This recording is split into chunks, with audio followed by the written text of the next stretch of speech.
Get out of my kitchen right now! Diana's scream echoed through the entire house like a whip. My hands were shaking as I held the wooden spoon I had used for 30 years. She was there, in my kitchen, using my pots, my ingredients, cooking for her entire family as if she owned the place, and the worst part hadn't even happened yet. My son Chris ran into the kitchen. Instead of defending me, instead of reminding his wife that this was his mother's house, he started clapping. Yes, clapping, like he was at a show. That's right, honey. Finally, someone put her in. But he didn't have time to finish the sentence, because in that moment something inside me broke. Or maybe it finally woke up. Let me back up a bit so you understand how I got to that moment of absolute humiliation. My name is Martha. I'm 63 years old, and for the last 5 years I have lived a silent hell in my own home. When Chris introduced me to Diana 6 years ago, I thought my son had finally found someone who would make him happy. She was young, 32, pretty with that kind of beauty that comes with a lot of self-confidence. Too much confidence, I'd say now. At our first dinner, she barely spoke to me. She only talked to Chris, constantly touching his arm, laughing loudly at his jokes that weren't even funny, ignoring me as if I were part of the furniture. But I kept quiet. Like a good mother, I wanted my son to be happy. I swallowed the discomfort, the feeling of being invisible at my own table. Give her time, I told myself. She's nervous, it's normal. How naive I was. The wedding was 5 years ago, an expensive ceremony that I helped pay for even though Diana told everyone her parents funded the whole thing.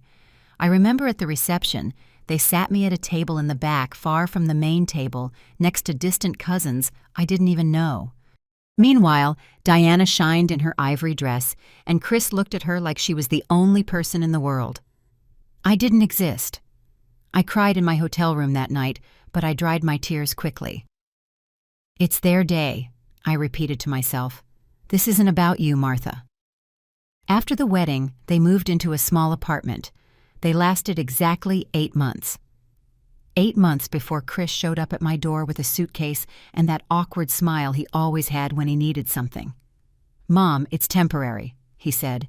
Just until our financial situation improves. Diana is looking for a better job, and I'm waiting for a promotion. I had a 3-bedroom house, too big for just me since I was widowed. Of course, son, I said. This will always be your home. If I had known that temporary would become a 5-year nightmare, I would have locked the door right then. The first few months were tolerable. Diana worked at an expensive clothing boutique downtown. She left early and came home late. I barely saw her. Chris worked at a tech company, always glued to his computer, always stressed. I continued with my normal routine. I cooked, I cleaned, I took care of my house just like I always had. But little by little, things started to change. First, it was small comments. Martha, could you wash my clothes too? I just get so tired from work. Martha, you use too much salt in the food. That's not how you cook. Martha, don't you think it's time to update the living room furniture? It looks so old. I endured it. I swallowed my pride and endured it because I didn't want to create conflict. Because I loved my son and wanted his marriage to work. Because I had been taught that a good mother always sacrifices, always gives, and always puts her family first. But Diana wasn't my family, even if she carried my late husband's last name. Diana was a stranger who every day made me feel more like a stranger in my own home. 6 months after moving in, she quit her job at the boutique. I'm exhausted, she told Chris. I need a break. That break has now lasted 4.5 years. 4.5 years of watching her lying on my sofa, watching television while I cleaned around her as if I were a maid. And Chris, my son, the boy I raised alone after his father died in that accident when he was only 12, he just supported her in everything. Mom Diana is going through a tough time, he would tell me. She needs time to find herself. Find herself. While I cooked, cleaned, washed her clothes, and she didn't even say good morning to me. The respect completely evaporated. She started giving me orders. Martha, I want chicken for dinner tonight. Martha, my family is coming this weekend. I need you to clean the house, really clean it. Martha, don't use that detergent. It ruins my clothes. My clothes. My house, as if I were the guest and she were the owner. But that day, Diana's birthday exactly 1 week ago, was different. It was the day everything changed, even if they didn't know it yet. It was a Saturday morning, and I was in the kitchen making my breakfast. Just coffee and some toast. Nothing elaborate. I heard the front door open and the loud voices of Diana and her mother Betty coming in loaded with grocery bags. "Today, I'm going to show my family that I'm the best cook," Diana yelled excitedly. Betty laughed. "My girl, you've always been talented in the kitchen, not like some others." And she looked at me. She looked at me with that contempt I already knew so well. They burst into the kitchen like a tornado. Diana started pulling bags out onto my table, throwing packages of meat, vegetables, bottles of wine. "I'm going to make my famous stew," she announced, while I just stood there, my coffee cup in hand, invisible. Betty opened my refrigerator without asking permission, pulling out my ingredients, my things. "There's an onion here, perfect," she said. "And look, she has good spices." My spices. The ones I had collected for years. Some brought back from trips. Others gifts from my sister Doris. I tried to speak. "Excuse me, But Diana cut me off with that tone you use when speaking to an annoying child. "Martha, today is my birthday, and I'm going to cook for my family in this kitchen.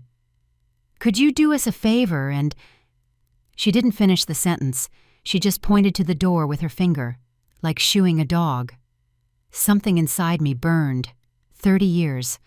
I had been cooking in that kitchen for 30 years. I had renovated the cabinets with my own savings 10 years ago.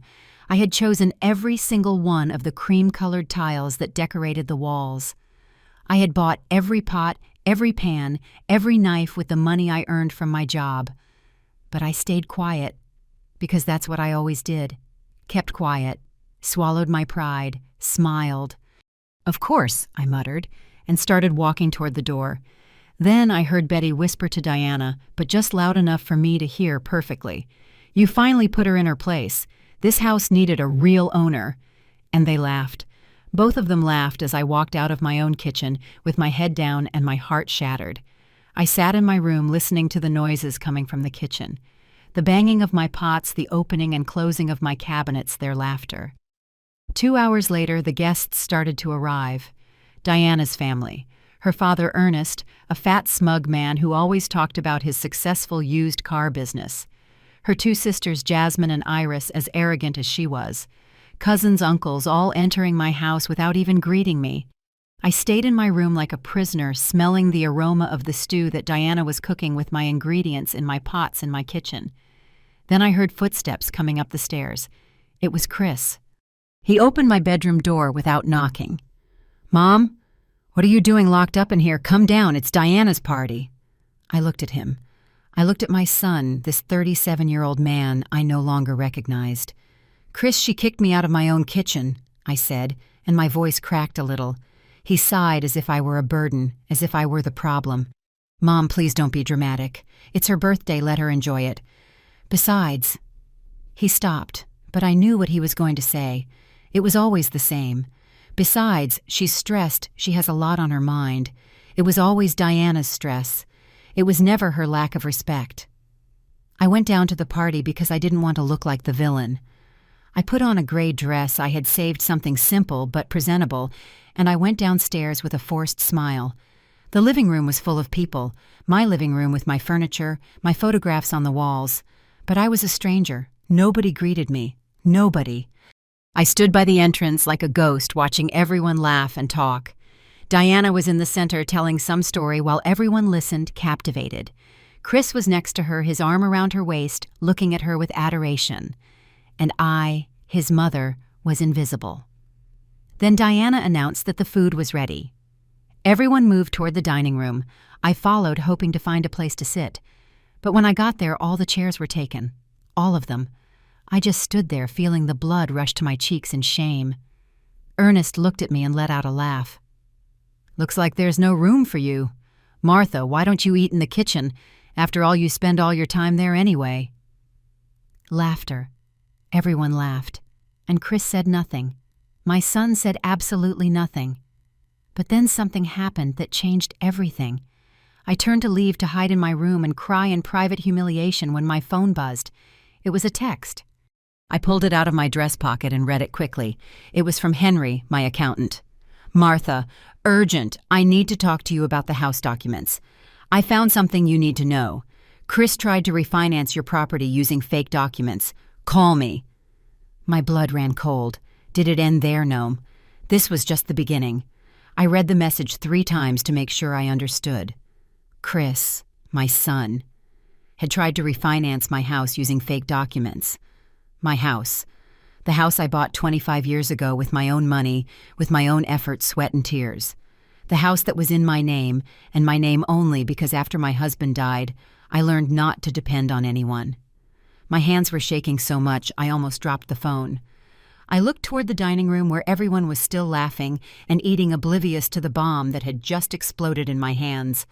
Chris was pouring wine for the guests with that charming smile he always had, the same smile he used as a child when he broke something and tried to convince me it wasn't his fault. I went up to my room without anyone noticing I was gone. Why would they notice I was invisible in my own home? I locked the door and called Henry immediately. He answered on the second ring. "Martha, thank you for calling back so quickly." His voice sounded serious, worried. Henry had been my late husband's accountant and then became my personal accountant. He was a man in his 60s, honest, meticulous, someone I trusted completely. "Henry, what is going on?" I asked, although a part of me already knew the answer. I already knew that my son, the boy I had raised alone, had betrayed me. 2 weeks ago, I got a call from the bank, Henry began. They were asking about some documents that I had supposedly certified for a refinancing of your property. Documents I have never seen in my life. Someone forged my signature and submitted papers where you supposedly gave Chris power of attorney over the house. I felt the air leave my lungs. Fortunately, Henry continued, the bank suspected something because the amounts didn't add up and they contacted me to verify.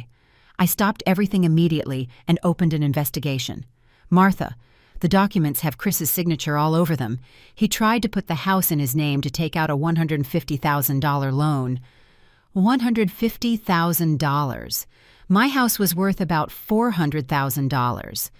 Chris had tried to put a lien on my property for more than 1/3 of its value without my knowledge, using fake documents, committing fraud. How could he do this? I whispered, though the question was rhetorical. I knew how. Diana. That woman had changed him. She had turned him into someone I no longer recognized. There's more, Henry said, his tone turning even more grave. I did a little digging and discovered that Chris and Diana have debts of almost $200,000. Credit cards, personal loans, a luxury car they can't afford. They are on the verge of bankruptcy. Everything started to make sense. Diana's comments about renovating the house, the looks Chris and her exchanged when they thought I wasn't watching, the way they had been treating me even worse lately, with more contempt, as if they wanted me gone, as if I were an obstacle to their plans. Martha, I need you to come to my office on Monday, Henry said. I have all the documents. We can press charges for fraud if you want. This is serious. I thanked him and hung up. I sat on the edge of my bed, looking at the photographs on my nightstand. Chris as a baby, Chris at his graduation, Chris on his wedding day smiling next to Diana. At what point did I lose my son? That night, after all the guests left and the house was a disaster of dirty plates and empty bottles, I heard Chris and Diana talking in their room. My room was right next to theirs, and the walls weren't that thick. It wasn't that I wanted to listen. I just heard. I don't understand why the bank rejected the loan, Diana said in a frustrated voice. Those documents were perfect. Your friend Matt said there wouldn't be a problem. Matt. Another name to add to my list of traitors. Matt had been Chris's friend since high school. Now he worked in some shady financial consulting business. Someone at the bank must have gotten suspicious, Chris replied. But don't worry, we'll find another way. We need that money, Chris, Diana insisted. The collectors aren't going to wait any longer. If we don't pay soon, they're going to sue us. And your mother just sitting in this huge house all by herself, it's a waste. This property is worth a fortune. My blood boiled.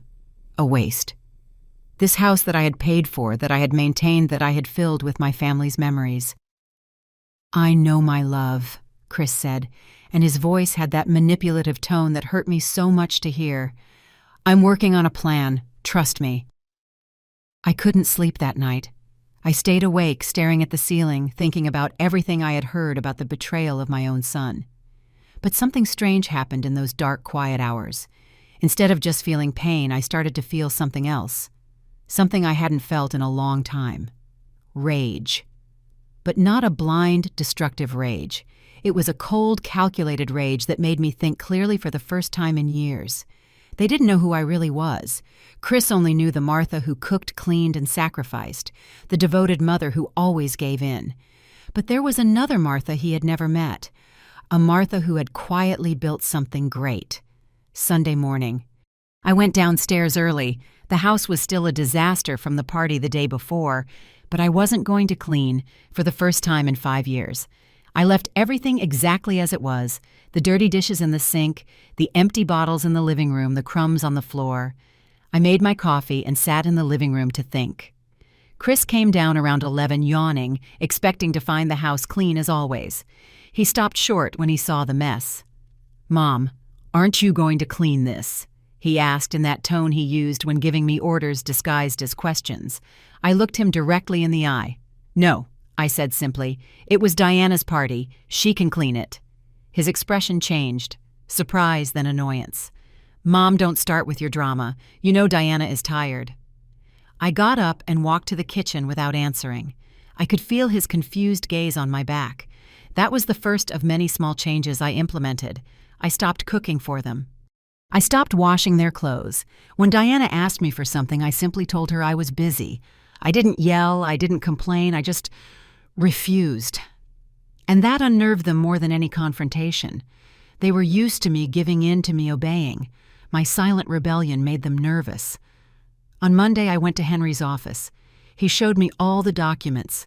There was the forged signature, the papers where Chris tried to pass himself off as the owner of my property. "I have contacts at the bank," Henry told me. "They are willing to testify if you decide to take legal action." I looked at the papers for a long time. My son. My only son. "Not yet," I said finally. "I want to see how far they're willing to go. But I need you to protect my properties. All of them." Henry nodded. "It's already done. I've put alerts on everything. They can't touch anything without me knowing immediately." Properties. Plural.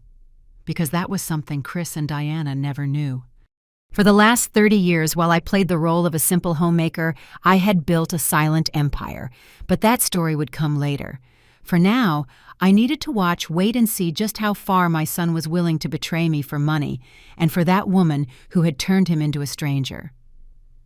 I returned home that afternoon with my head held high and a plan forming in my mind.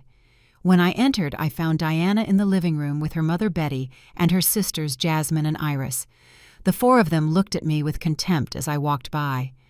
"There goes the bitter old woman," I heard Iris mutter. I stopped. I turned around and looked at them directly. For the first time, I didn't lower my gaze, and I smiled. That smile confused them. I could see it on their faces. Jasmine exchanged a confused look with Iris, and Betty frowned as if trying to solve a puzzle. But I said nothing. I just went up to my room, closed the door, and allowed myself to breathe deeply. Something had changed in me. I was no longer the Martha who endured in silence. I was the Martha who had survived her husband's death, who had raised a son alone, who had built a prosperous business from scratch without anyone knowing. And now, finally, I was going to remember who I really was. The next few days were tense in the house. Chris and Diana noticed my change in attitude, but they didn't know how to handle it.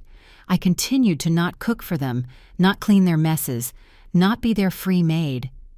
One night, Chris knocked on my bedroom door. "Mom, can we talk?" I let him in. He sat in the chair by my desk with that uncomfortable expression he put on when he needed to ask me for something. "Mom, Diana and I are worried about you.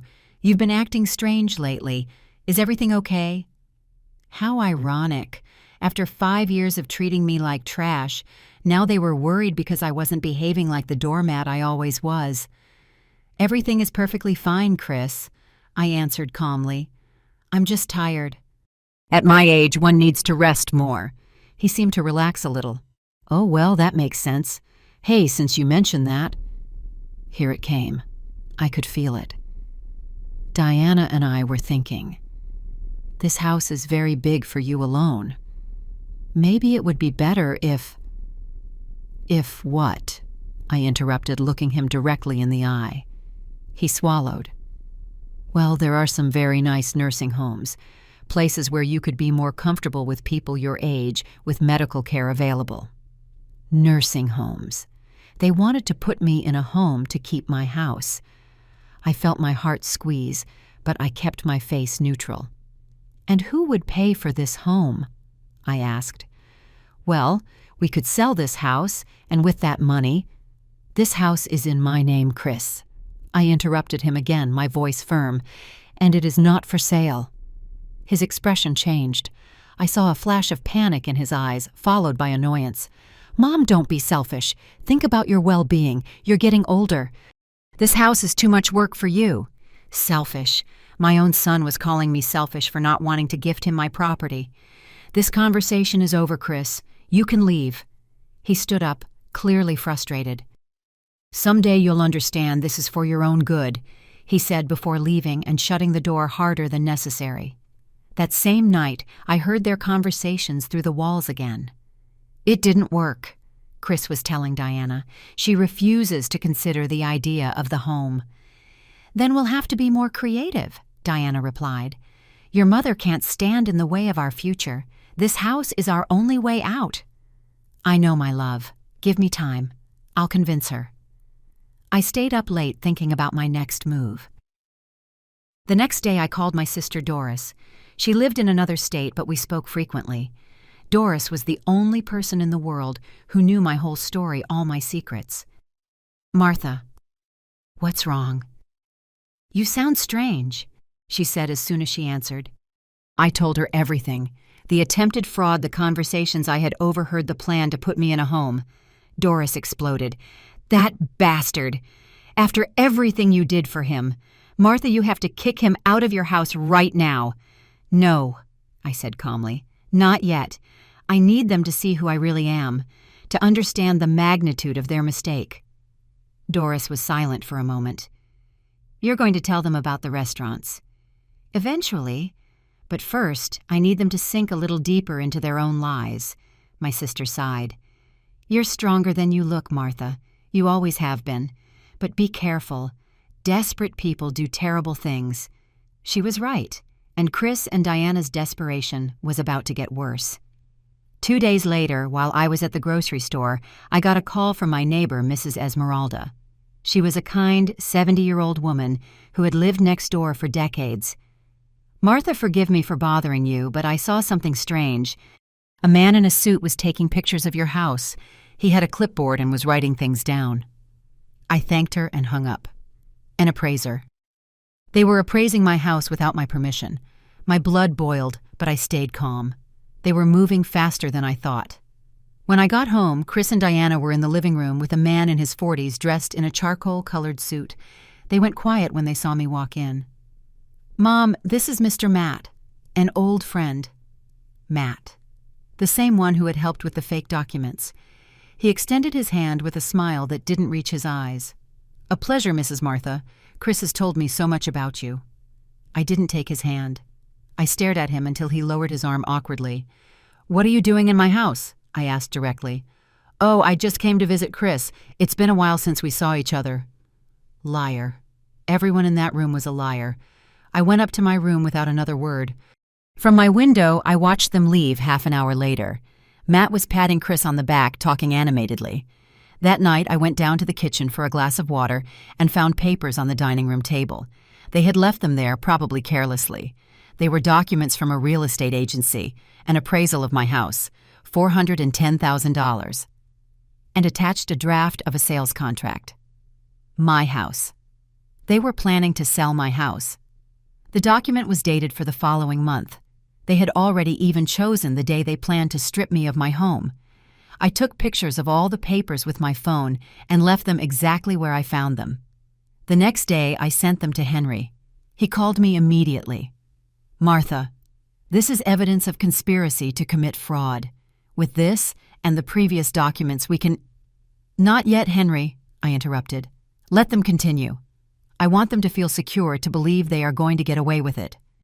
"Are you sure this is very serious?" "Completely sure. Just make sure they can't do anything official without me knowing." Henry agreed reluctantly. He trusted me even if he didn't fully understand my plan. The following days, Chris and Diana were unusually nice to me. Fake smiles, questions about my health, small gestures of concern. It was obvious what they were doing. They were softening me up, preparing me for the final blow. One afternoon, Diana even tried to cook for me. "Martha, I made soup. Do you want some?" I looked at her from my chair in the living room. "No, thank you. I already ate." Her smile tightened, but she held it. "Well, if you change your mind, it's on the stove." How considerate. The same woman who had kicked me out of my kitchen was now offering me soup. The same one planning to steal my house was now playing the part of the loving daughter-in-law. That night, Chris knocked on my door again. He came in with that serious expression he put on when he wanted to seem mature and responsible. "Mom, Diana, and I have been talking a lot about your situation." My situation, as if I were a problem that needed to be solved. "We want what's best for you. And honestly, we think it would be best if you considered selling this house. It's too big, too expensive to maintain for one person alone. You could move somewhere smaller, more manageable, and save the money from the sale for your retirement." How generous of them to worry about my retirement. "And where would you two live?" I asked, although I knew the answer perfectly well. "Well, we could look for our own place, with our share of the money." Ah, of course. Their share of my house. "How much would your share be exactly, Chris?" He shifted uncomfortably in his seat. "Well, the house is worth around $400,000. We thought it would be fair to split it equally. $133,000 for each of us." For each of them. Him, Diana, and me. They wanted to steal 2/3 of the value of my property. My son looked at me waiting for an answer with the face of someone doing me a favor. And I, for the first time in a long time, smiled genuinely. Because I finally understood that the son I had raised no longer existed. And that truth, though painful, set me free. "I'll think about it," I told Chris, my voice calm. His face lit up immediately. "Really, Mom? That's great. I knew you'd see reason." See reason? As if I were the irrational one for not wanting to give away my assets. "But I need time," I added. "This is a big decision. Give me a few weeks." He nodded enthusiastically. "Of course, Mom, all the time you need. We just want you to be happy." He practically skipped out of my room. I heard him run down the stairs to give Diana the news. Their shouts of celebration reached my room. They were celebrating my supposed defeat. Poor fools. They had no idea what was coming. The next morning, while Chris was at work, and Diana was sleeping in late as usual, I left the house early. I drove to the other side of the city, to an area Chris never visited. I parked in front of a modern 3-story building with an elegant sign that read, "Taste of Home Headquarters." My heart beat strongly as I walked in. The receptionist, a young woman named Jasmine, who had worked with me for 2 years, greeted me with a huge smile. "Mrs. Martha, what a surprise to see you here. You usually manage everything from home." "I needed to come in person today," I said. "Is Salvador in his office?" Salvador was my general manager, a man in his 50s, efficient and discreet, who had been my right-hand man for the last 15 years. He was one of the few people who knew my true identity. To the rest of the business world, I was simply Mrs. M, the invisible owner who preferred to stay in the shadows while others handled the daily operations. I went up to the 3rd floor and knocked on his office door. "Come in." Salvador looked up from his computer and his serious expression transformed into a warm smile. "Martha, please come in. Coffee." "Please." I sat across from his desk while he prepared 2 cups from the coffee maker in his office. "How are things?" I asked. Salvador handed me a thick folder. "Excellent. The downtown restaurant is still the most profitable. The one on the north side has increased its sales by 22% this quarter. and the new location we opened on the coast is exceeding our expectations. I opened the folder and reviewed the numbers. Taste of Home, my restaurant chain, 5 locations in total, all successful, all under my name, though nobody knew it. I had started with the first one 30 years ago, shortly after my husband died. I needed money to support Chris, but I also needed to stay busy, to have a purpose beyond just surviving. I started small with a tiny spot where I cooked and served myself. I used all my family recipes, the ones my grandmother had taught me. Homemade, authentic food made with love. The business grew slowly but steadily. I reinvested every penny of profit. 5 years later, I opened the second restaurant, then the third. I hired Salvador when the business became too big for me to handle alone, but I always kept it a secret. Why? Because I wanted Chris to love me for who I was, not for my money. I wanted to know his love was genuine, not contaminated by financial interests. How ironic that decision turned out to be. Net income last year was $1,200,000, Salvador continued. After taxes, operating expenses, and reinvestments, your personal profit was $350,000. $350,000 in 1 year. And my son thought I was a poor widow who depended on his generosity by living under his roof. In my roof. Salvador, I need to ask you a favor, I said. Anything you need. I want you to prepare a complete report of all our assets. Properties, bank accounts, investments, everything. And I need copies of the property titles for all the locations. He looked at me with curiosity, but asked no questions. That was one of the reasons I trusted him. When do you need it? By Friday. Today was Tuesday. You'll have it by Thursday, he promised. I spent the rest of the morning in my private office reviewing financial statements, signing pending documents, making decisions about new investments. This was the Martha that Chris never knew, the businesswoman, the strategist, the woman who had built an empire from scratch. When I returned home, it was almost noon. Diana was in the living room watching television in her pajamas. She didn't even look up when I came in. "Where were you?" she asked in a bored tone. "I went to the doctor. I lied. Routine checkup." She mumbled, with no real interest in my answer. The next few days were strangely quiet. Chris and Diana were being excessively nice to me, clearly trying to keep me happy while they planned their theft. I followed my normal routine, or at least what appeared to be my normal routine. But in reality, I was preparing my counterattack. On Thursday, just as promised, Salvador handed me a thick manila envelope with all the documents I had requested. I reviewed it that night in my room. 5 restaurants. The house where we lived valued at $410,000. 2 apartments I rented out, generating a passive income of $3,000 a month. Investment accounts with a total balance of $1.8 million. Additional real estate properties worth $900,000. In total, my net worth was approximately $5 million. $5 million. And my son wanted to steal my house to pay his $200,000 debts. If only he had just asked me for help honestly. If only he had respected me. But no.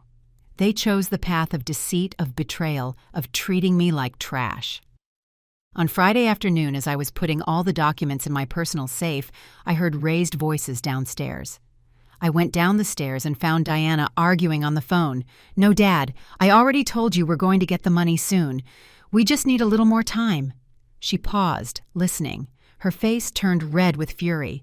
"You can't do that. It's my car. I need it." Another pause. Fine. 3 weeks. I promise you in 3 weeks, we will have the money." She slammed the phone down so hard, she almost broke it. Then she saw me standing on the stairs. "How long have you been there?" "I just came down." I lied. "Is everything okay?" She forced a smile. "Yes, just small family problems. Nothing important. Small problems." Her father, Ernest, was about to repossess her car for lack of payment. The walls were closing in on them. That night, Chris came home later than usual. He had deep, dark circles under his eyes and looked haggard. He sat in the living room with his head in his hands. Diana sat next to him, rubbing his back. "What happened?" "I got called into HR. There are rumors of layoffs. I might lose my job." The panic was visible on his face. They were drowning in their own mistakes, in their own greed. Part of me, the part that was still a mother, wanted to help them. I wanted to tell them everything would be okay, that I had the resources to save them. But another part, the part that had been humiliated, despised, and betrayed, wanted them to learn their lesson the hard way. "Mom," Chris said when he saw me, "we need to talk about the house. Have you made a decision?" There it was, the pressure, the desperation making them show their true faces. "Almost," I said. "I just need to resolve some legal details first." His expression lit up with hope. "Legal details. Yes, I want to make sure everything is done correctly. My lawyer is advising me." The word lawyer made them nervous. They exchanged a quick look full of worry. "Lawyer? Why do you need a lawyer?" Diana asked, trying to sound casual, but failing miserably. "To protect my interests," I replied simply. "And yours too, of course." I left them there, processing that information, wondering what exactly I knew. I went up to my room with a smile on my lips. The game was reaching its critical point. Soon, very soon, they were going to find out who I really was, and that discovery was going to shatter their little world of lies. I looked out the window at the dark street. The storm was about to arrive, and I was going to be the thunder that woke them from their illusion. The following Monday, I received an unexpected call. It was Ernest Diana's father. "Mrs.?" "Martha, excuse the bother. Could we talk for a moment?" His voice sounded unusually serious. "Of course, Ernest. What is it about?" There was a long pause. "I'd prefer to speak in person. Can I stop by your house this afternoon?" I agreed, curious to know what he wanted. At 3 p.m, Ernest knocked on my door. I had him come into the living room. Chris and Diana weren't there. They had gone out to do who knows what. Ernest sat on the sofa, uncomfortable, fiddling with his hands. "Mrs. Martha, I'm going to be direct. My daughter and your son owe me money. A lot of money. I lent them $50,000 2 years ago for a down payment on a luxury car they couldn't afford." $50,000, just on the car. "And now they come to me every month with excuses. It's work. It's the expenses. It's this and that. But they never have the money." He looked at me intently. "Diana mentioned that you are considering selling this house. She asked me to talk to you to convince you that it's a good idea." There it was. They had sent him as an emissary, thinking Diana's father would have more influence over me than they did. "And what would you gain from that, Ernest?" He looked down, ashamed. "My daughter promised me that if you sell the house, she would pay me what she owes, with interest." Interest. What a charming family. "Ernest, this house is mine, not Chris's, mine, and it is not for sale." His expression changed from hope to frustration. "Mrs. Martha, be reasonable. You're an older woman alone. You don't need this whole house. Think about your son, about their future." "My future or your future?" I stood up. "This conversation is over. You can leave." Ernest stood up, angry. "You're making a mistake. Chris and Diana will find a way to get that money with or without your help." "Are those threats, Ernest? Are you threatening me in my own home?" He took a step back, realizing he had gone too far. No, of course not. I'm just saying, well, young people find solutions." He left my house, slamming the door. I immediately called Henry. I told him about Ernest's visit. "Martha, this is escalating. I think you should consider taking legal action now." "Not yet, but I want you to put extra surveillance on all my properties, and I want security cameras installed in this house by tomorrow." "Cameras?" "Yes. If they're going to try something, I want video proof." Henry sighed, but agreed. The next day, while Chris and Diana were out, a technical team installed discrete cameras throughout the house. Living room, kitchen, hallways. Places where they could capture conversations and actions without being obvious. The technician showed me how to access the recordings from my phone. "Any movement will be recorded, ma'am." That night, Chris came home accompanied by Matt. I watched them from my room through the camera app. They sat in the living room, speaking in low voices. I turned up the volume on my phone. "I already spoke to my contact at the property registry," Matt was saying. "We can forge a power of attorney. With that and your ID, we could sell the house without her knowing until it's too late." My blood froze. "Are you sure it will work?" Chris asked. "It worked last time until that damn accountant stuck his nose in it, but this time we'll be more careful. We'll use a different notary in another state." Chris was silent for a moment. "I don't know, Matt. She's my mother." For a second, I felt a flash of hope. Maybe there was something left of the son I raised, but then Matt spoke. "Your mother has controlled you your whole life. It's time to take what's yours. That house should be yours anyway." "You're right," Chris said finally. "Let's do it. How much time do you need?" "Give me 2 weeks, but I need $10,000 up front for the bribes." $10,000. Chris nodded. "I'll get it." They shook hands. I had just witnessed my son agree to steal my house for a second time. This time there was video evidence. This time there would be no escape for him. I saved the recording and sent it immediately to Henry with a message. "That's enough. Prepare everything." The next few days were the hardest of my life. I had to keep acting normal as if I knew nothing while they planned my destruction. Chris even brought me flowers one day. "To brighten your day, Mom." Flowers bought with money he probably took from a credit card he couldn't pay. Diana cooked dinner one night, calling me to the table with a sweet smile. I thought it would be nice to have dinner together as a family. Family. That word had lost all meaning in this house. I ate in silence while they chatted animatedly, playing the part of the perfect family. But I knew the truth. I always knew. On Friday afternoon, Henry called me. "Everything is ready." I interviewed 3 notaries and found the one Matt was going to use. They paid him $5,000 up front to forge the documents. I have his full statement. He's cooperating with the authorities in exchange for immunity. Perfect. "Martha, are you sure you want to do this?" "Once we take this step, there's no turning back." I looked around my room at the pictures of Chris as a child, at the memories of a life that no longer existed. "I'm sure, but I don't want them to go to jail. He's still my son." "Then what do you want to do?" I smiled. "I want them to learn a lesson they will never forget. And I have the perfect plan." The plan was simple but devastating. Ernest was organizing a big family dinner for the following Saturday. Diana had mentioned it casually, saying her father wanted to get the whole family together to celebrate. Celebrate what she didn't say, but I knew. They were going to announce the supposed sale of my house to brag about their victory before it even happened. They were going to humiliate me one last time in front of everyone. But that night was going to be very different from what they planned. That night I was going to reveal who I really was, and their world of lies was going to collapse like a house of cards.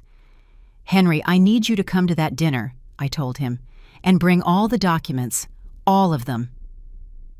Saturday arrived faster than I expected. I woke up early with a knot in my stomach that was a mix of nerves and anticipation. Today was the day everything would change. I bathed calmly. I dressed in an elegant wine-colored suit that I had bought especially for this occasion. I did my makeup carefully. I pulled my hair back into a sophisticated bun. When I looked in the mirror, I saw Martha the businesswoman, not Martha the submissive whom they knew. I saw the woman who had built an empire in silence. And that woman was not afraid. I went downstairs around 4 in the afternoon. Chris and Diana were already ready. He was in a suit that was a bit too tight. She was in an emerald dress she had probably bought with a credit card she couldn't afford. They both went quiet when they saw me. "Mom, you look different," Chris said, unable to hide his surprise. "Thank you, son.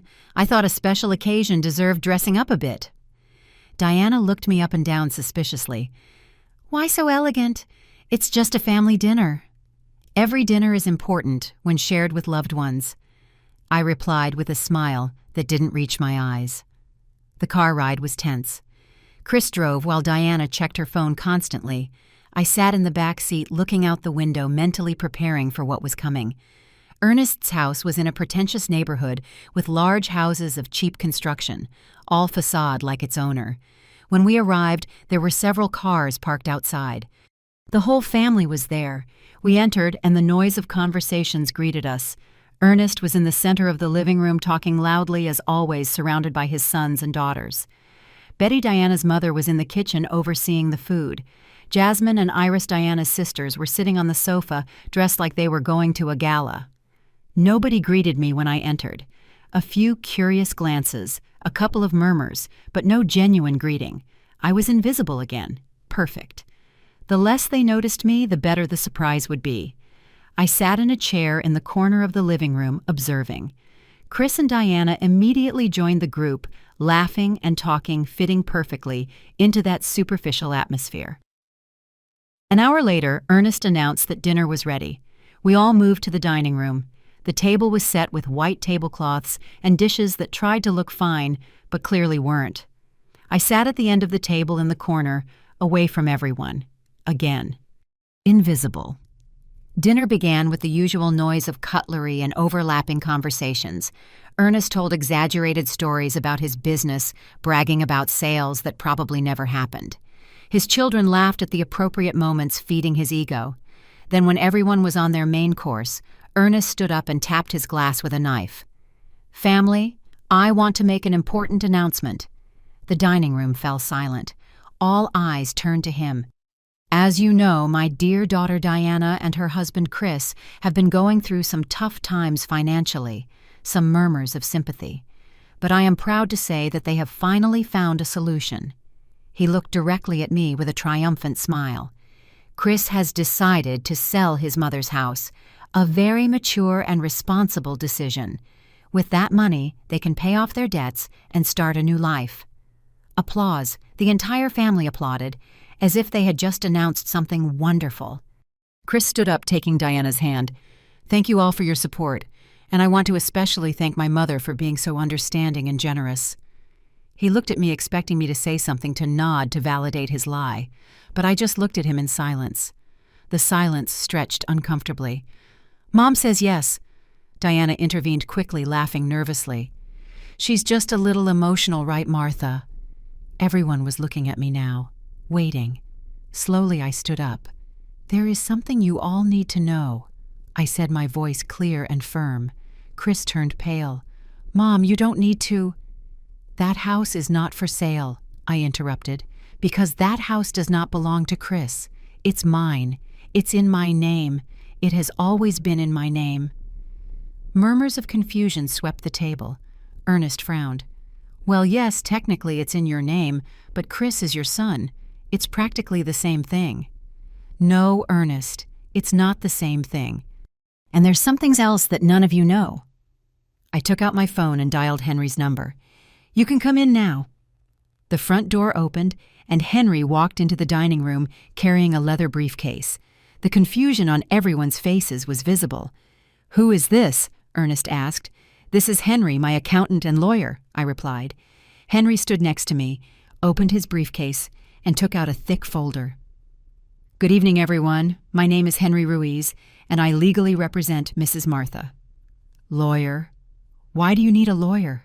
Chris asked, his voice trembling slightly. "To protect my interests, and to show you who I really am." Henry began to take out documents and place them on the table. Property titles, financial statements, photographs of properties. "For the last 30 years, I continued, while all of you treated me like a servant, like someone insignificant, I was building something big." I pointed to the documents. "These are the property deeds for 5 restaurants, Taste of Home. Maybe you've heard of them." I saw Iris gasp. The Taste of Home restaurants, the ones all over the city. The very same, all mine. I am the owner. The silence was absolute. You could hear a pin drop. "I also own 2 apartments that I rent out, several commercial properties, and I have investments totaling—" I looked at Henry. $1,800,000 in investment accounts, he completed. "My total net worth," I said, letting each word fall like a bomb, "is approximately $5 million. Diana dropped her fork. The metallic sound against the plate was the only thing heard for several seconds. Chris was as white as a ghost. Ernest opened and closed his mouth several times, unable to speak. "Impossible," Betty muttered. "You're just a housewife." I corrected her. "I was just a housewife to you. because you never bothered to really get to know me. You never asked about my life, my interests, my past. You just assumed I was insignificant. I looked directly at Chris. Including you, son. Tears began to roll down my cheeks, but my voice remained firm. I built all of this in silence because I wanted to know if you loved me for who I was, not for my money. Mom, Chris tried to speak, but I stopped him with a gesture. And now I know the answer. You tried to steal my house? Twice. You used fake documents. You conspired with Matt to commit fraud. I took out my phone and tapped the screen. The video started playing on the small screen, but the audio was clear. Chris and Matt planning to sell my house without my knowledge. I have it all recorded. I have proof of everything. Chris's face completely fell. Diana began to cry, but they weren't tears of remorse. They were tears of panic of being discovered. I could send you both to jail, I continued. Fraud, forgery of documents, conspiracy. But I won't. Do you know why? No one answered. Because despite everything, you are still my son. And maybe, just maybe, this will teach you something about respect and consequences. The silence in that dining room was deafening. All eyes darted between the documents on the table, Chris and Diana crumbling in their chairs, and me standing with my head held high for the first time in years. Ernest was the first to try to recover. Well, this is wonderful, Martha. Who would have imagined a successful businesswoman in our family? His tone had changed completely from condescending to fawning in seconds. Don't say our family, Ernest. I cut him off coldly. You never treated me like family. You treated me like trash. All of you did. I pointed around the table. You ignored me. You humiliated me. You made me feel invisible in my own home. Betty tried to speak. Martha, if we ever made you feel bad, it wasn't our intention. It wasn't your intention, I interrupted. When Diana kicked me out of my own kitchen screaming at me like I was an employee, that wasn't your intention. When you, Betty, whispered just loud enough for me to hear that my house needed a real owner, that wasn't your intention. When you sat me at the end of the table at this dinner as if I were less than all of you, that wasn't your intention. Every word came out of me like a sharp knife. 30 years of silence, 5 years of humiliation, all coming out at once. You judged me without knowing me. You despised me because you assumed I had nothing, that I was nothing. Jasmine, Diana's younger sister, looked down in shame. Iris stared at her hands. Ernest was no longer smiling. Chris still couldn't speak, his eyes red, his jaw tight. Diana cried silently, her makeup running, her emerald dress no longer so glamorous. But the worst part, I continued, and my voice cracked slightly, the worst part wasn't you. It was my own son. Chris, I gave you everything. I raised you alone after your father died. I worked day and night so you could have a good life, a good education. I loved you unconditionally. I wiped away a tear rolling down my cheek. And you paid me back with betrayal. You tried to steal my house. You were going to put me in a nursing home to take my property. Mom, please. Chris finally found his voice. We were desperate. The debts, the collectors. And you never thought to ask me for help, I shouted, and my voice echoed in the dining room. It never occurred to you to come to me, your mother, and tell me the truth, to ask me for help like an honest man. I thought you didn't have any money, Chris muttered. You thought I didn't have money, but you still wanted to take my house. The only thing of value you thought I had. What kind of son does that? Silence fell again. Chris had no answer for that, because there was no answer. Martha, please. Diana spoke through her sobs. I am so sorry. If you had known what Diana, if you had known I had money, you would have treated me better. Is that the point? I only deserve respect if I have money. She shook her head frantically.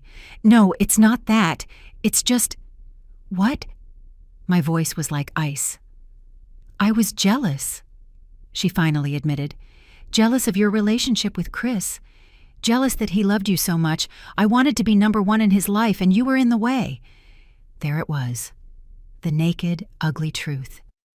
So you decided to destroy me, to turn me into nothing so you could be everything. Diana didn't answer. There was nothing to say. Henry, who had remained silent all this time, finally spoke. Mrs. Martha, do you want me to proceed with legal action? Everyone at the table tensed. Chris's eyes widened in terror. He looked at me pleading. Mom, please, no. I'll do anything. Please don't send me to jail. It would ruin my life. And what about my life, Chris? What about the 5 years I lost being treated like trash in my own home? What about my dignity, my peace, my happiness? I sat down again, emotionally exhausted. I'm not sending you to jail, I said finally. But there are conditions. I saw the relief flood his face. First, you and Diana are moving out of my house. You have 2 weeks. 2 weeks? Where are we going to go? Diana asked. That is your problem, not mine. Second, you are going to therapy, couples therapy and individual therapy, and you are going to work on your problems like responsible adults. Third, I continued, I am going to pay your debts, all of them. Ernest leaned forward immediately, his eyes shining with greed. I will pay the $200,000 you owe. I looked at him intently. But not to you. I will pay the creditors directly. You will not see a single cent. The disappointment was obvious on Ernest's face. And Ernest, about the $50,000 they owe you, I will pay that too. But considering you tried to pressure me into selling my house and threatened my family, I will pay it without interest. It's more than you deserve. His face turned red with fury, but he said nothing. He knew he had no right to complain. Fourth, I looked at Chris and Diana. You are going to work. For real. Diana, there's a waitress opening at one of my restaurants. The salary is $2,000 a month plus tips. If you want the job, it's yours, but you will have to work hard, follow rules, and earn every cent. Diana looked at me in horror. A waitress? But I've never worked in service. Exactly. It's time you learned what honest work is to serve others to earn a living with dignity. And Chris, I continued, you will continue in your current job, but every month you will report your expenses to me. We are going to make a budget together with Henry supervising. You are going to learn to live within your means to be financially responsible. Fifth and last, my voice was ice. If you ever try to deceive me, steal from me, or disrespect me again, I will cut off all contact with you. I will disinherit you completely. There will be no second chances. Chris nodded vigorously. Yes, Mom, whatever you say. I promise. Promises mean nothing, Chris. You've broken enough of them. It's actions that matter now. I stood up. Henry collected the documents and put them back in his briefcase. This dinner is over for me. Henry will take me home. I walked to the door, but before leaving, I turned back one last time. One more thing. For 30 years, I built a successful business without anyone's support. I did it with hard work, honesty, and respect for others. Those are the values I tried to teach you, Chris. But at some point, you lost those values.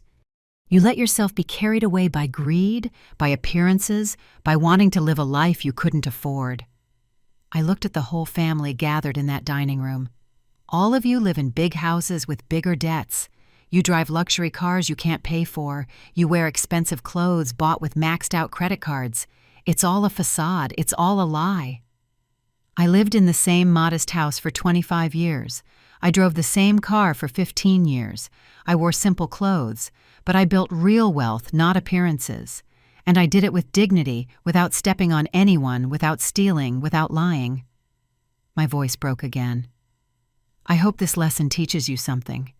I hope you learn that respect isn't bought with money, it's earned with actions. And that family isn't just who shares your blood, but who treats you with love and dignity. I left that house with Henry behind me. The cool night air hit my face, and I finally let the tears flow freely. I cried for the son I lost, for the years of humiliation, for the family I never really had. But I also cried with relief, because I had finally spoken my truth. I had finally defended myself, and even though it hurt, I knew I had done the right thing. In the car, Henry drove in silence for several minutes. "You did the right thing, Martha," he said finally. "I know," I replied, looking out the window at the illuminated city. But it still hurts. True love always hurts, he said. But self-respect hurts less than constant betrayal. He was right. For the first time in years, I felt free. The next 2 weeks were strange and painful. Chris and Diana moved into a small apartment on the other side of town, a modest place they were able to rent with the money I lent them for the deposit. It wasn't luxurious. It didn't have the comforts Diana was used to, but it was honest. It was a start. The day they left my house, Chris hugged me at the door. "I'm sorry, Mom," he whispered. "I'm so sorry for everything." I just nodded, unable to speak past the lump in my throat. Watching him leave with his suitcases, with that weight of shame on his shoulders, broke my heart. But I knew it was necessary. Sometimes true love means letting people face the consequences of their actions. Diana started working at my downtown restaurant. Salvador, my manager, reported to me weekly on her performance. At first she complained about everything, he told me. Her shoes hurt, the hours were too long, the customers were rude, but little by little she's improving. Yesterday I saw her helping a coworker who was behind on her tables without anyone asking her to. That gave me hope. Maybe, just maybe, there was still some humanity in her. Chris stayed at his tech job. Every month end he sent me a detailed report of his expenses, as we had agreed. Henry reviewed everything and informed me. "They are being very careful," he told me. "No unnecessary expenses. They are learning." I, for my part, rediscovered my house. Without the constant tension from Chris and Diana, without the looks of contempt, without the orders disguised as requests, my home became my sanctuary again. I invited my sister Doris to stay with me for a few weeks. "I never thought this day would come," she said, as we drank coffee in my living room. "I see you differently, Martha. Stronger." "I feel different," I admitted. "For the first time in years, I feel like myself." Doris took my hand. "You were always strong. You just needed to remember it." I spent more time at my restaurants, getting to know my employees, getting more directly involved in operations. I didn't have to hide anymore. A month after the revealing dinner, I received an unexpected call. It was Diana. "Martha, can we talk in person?" My first instinct was to say no, but something in her voice, a humility I had never heard before, made me accept. We met at a neutral coffee shop far from my house and her apartment. When I arrived, she was already there, sitting at a table in the back. She looked different. No excessive makeup, simple clothes, her hair pulled back in a simple ponytail. She looked real. "Thanks for coming," she said when I sat down. We ordered coffee and sat in uncomfortable silence for a moment. "I want to apologize," she finally began. "For real. Not an empty apology like the ones I gave you before. A real apology." I looked at her without saying anything, waiting.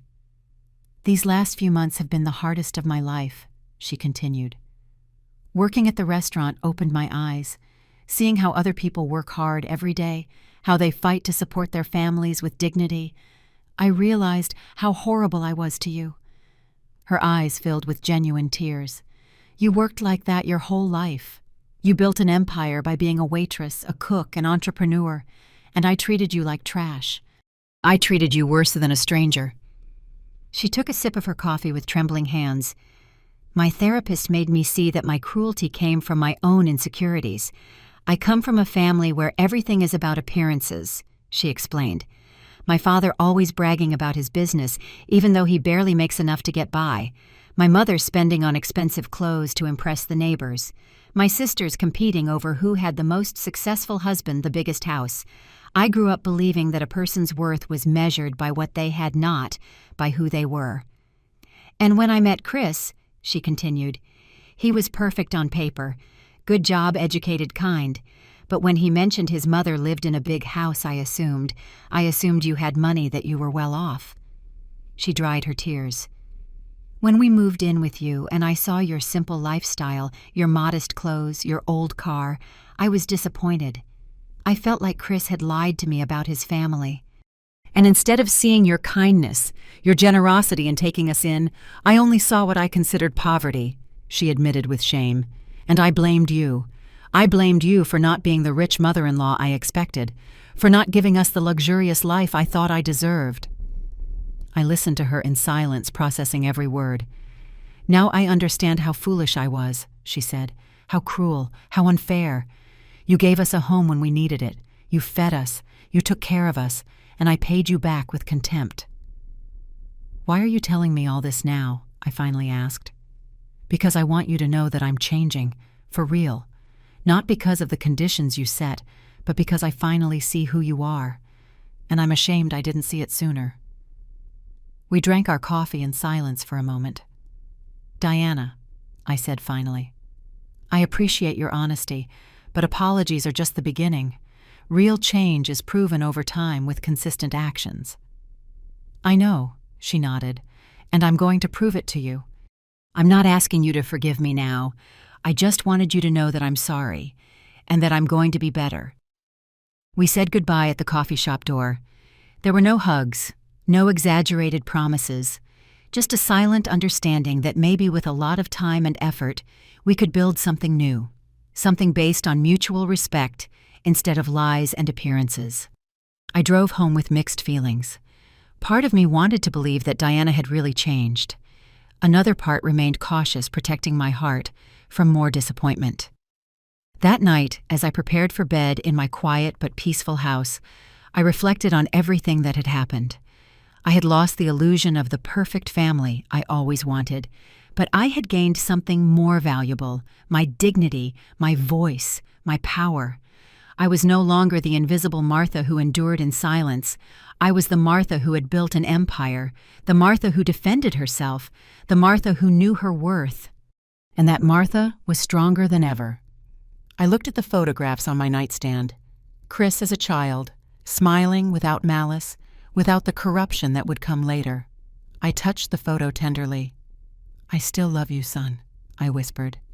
But now I love myself too, and that changes everything. 6 months passed since that dinner that changed everything. 6 months of healing, of rebuilding, of learning. My life had taken a completely different course than I imagined. I no longer hid behind the facade of a simple housewife. I now visited my restaurants, openly made important decisions, met with investors. The real Martha had come out of the shadows, and she had no intention of hiding again. Chris and Diana were still in their modest apartment. He continued at his job, and she surprisingly had been promoted to shift supervisor at my restaurant. Salvador reported that she was one of the most dedicated employees. She's changed completely, he told me. She arrives early, stays late when necessary, treats everyone with respect. It's a remarkable transformation. Therapy was helping them.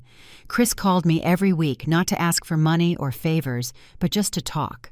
Real conversations about his life, his fears, his lessons. Mom, my therapist made me realize I never really grew up, he told me in one of those calls. I always expected others to solve my problems. First you, then I thought Diana with her family, then easy money. I never faced my responsibilities as an adult man. Hearing him admit that gave me hope. I'm proud of you for recognizing that, son, I told him. The first step to changing is accepting the truth about yourself. I failed you, Mom. His voice broke. I failed in everything you taught me. Yes, you failed, I replied honestly. But failure isn't permanent unless you give up. You're not giving up. You're working on being better. That's what matters. One afternoon, I received an unexpected invitation. It was from Ernest. He asked me to come to his house, that he needed to talk to me. I hesitated a long time before accepting, but curiosity won. When I arrived, I found a very different scene from that disastrous dinner. The house was the same, but there was something different in the atmosphere. Ernest greeted me at the door alone without his usual arrogance. Martha, thank you for coming. I know I don't deserve your time. He showed me into the living room. No one else was there. Where is your family? I asked. I asked for privacy. This is between you and me. We sat, and he sighed deeply. I want to apologize, not just for what happened at that dinner, but for years of treating you badly, of looking down on you, of being a hypocrite. This was unexpected. After that night, he continued, when everyone saw your success, your dignity, your strength, I kept thinking, I thought about the man I am, and I didn't like what I saw. He rubbed his face with his hands. All my life I've lived pretending to be more than I am. My business barely makes ends meet, but I brag as if I'm a millionaire. I've put my family in debt to keep up appearances. I taught my daughters the wrong values. And when I saw that you, whom I treated as inferior, were 10 times more successful than me, not just in money, but in character, I was ashamed, he admitted. I was deeply ashamed. Why are you telling me this? I asked. Because I want to change. I'm selling the luxury car I can't afford. I'm cutting unnecessary expenses. I want to teach my family what really matters before it's too late. And I wanted you to know that your example, your dignity in the midst of it all, inspired me to be better. We talked for an hour. It was a real conversation without pretensions, without masks. When I left, I felt that maybe, just maybe, something good had come out of all this pain.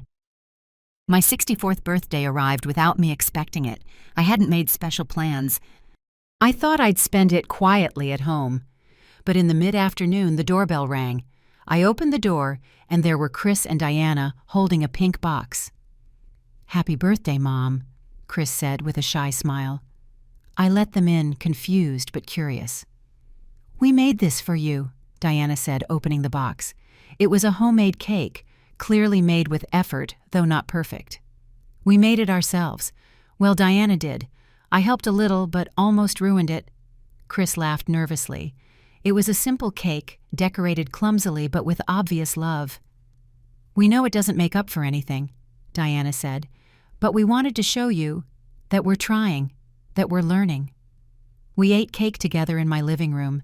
The conversation was awkward at first, but gradually became more natural. We talked about simple things, their jobs, their therapy, their small daily achievements. For the first time in years, I felt like I was really with my son, not with a stranger who wore his name. When they left that night, Chris hugged me at the door. "Someday I hope to earn your trust back completely, Mom. I know it will take years, but I'm going to work on it every single day." "You're already on the right path," I told him. "Just keep going." I watched them leave in their old car, the one they had bought with their own honestly earned money.